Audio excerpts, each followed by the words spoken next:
એવા સંત અને ગુરુ થઈ ગયા કે જેમણે 18 વર્ણને ઉપદેશ આપ્યો. પાટિયા સમાજ હોય, મિસ્ત્રી સમાજ હોય, દરબાર સમાજ હોય, પાટીદાર સમાજ હોય, આયર સમાજ હોય, લોહાણા સમાજ હોય કે મિસ્ત્રી સમાજ, આવી રીતે દરેક સમાજની વચ્ચે જઈ કરી અને એને ધર્મનો ઉપદેશ આપ્યો. પણ આજે ઓધવરામની સમાધિ આજે પાટીદાર આવી છે. પાટીદાર ઉપરથી વાત કરું તો આ ઓધવરામજી મહારાજજીની સમાધિ એટલે જેવી રીતે આપણે લાલરામ મહારાજની સમાધિ આગળ જેમ મેં વાત કરી કે લાલરામે એને પ્રતિજ્ઞા લેવડાવી અને ઓધવરામે પ્રતિજ્ઞા લીધી અને પ્રતિજ્ઞા લીધા પછી ઓધવરામજી મહારાજ પાટીદાર સમાજ વચ્ચે ગયા.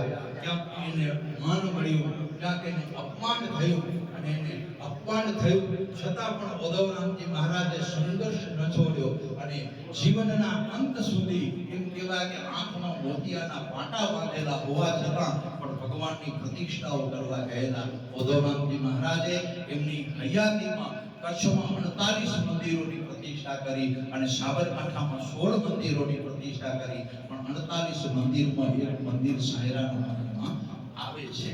તો આજે જે તમે સવાર અને સાંજ જે ભગવાનને પગે લાગવા જાઓ છો, જેને તમે ઈષ્ટદેવ માનો છો લક્ષ્મીનારાયણને, એ જે ભગવાનની પ્રતિષ્ઠા કરનારો જો ગુરુ હોય તો એ ઓધવરામજી મહારાજ આજે એની સમાધિની સન્મુખ આપ ઊભા છો. ઓધવરામજી મહારાજની સમાધિને શ્રીફળ અર્પણ કરી અને એવા આશીર્વાદ લેજો કે તન મન ધન વિકાર વાસના જે પણ તમારી અંદર પડેલું હોય એ સર્વમાંથી ઓધવરામજી મહારાજ નિવારી કરી અને તમારું જીવન ધન્ય બનાવે. બોલો ઓધવરામજી મહારાજ કી જય.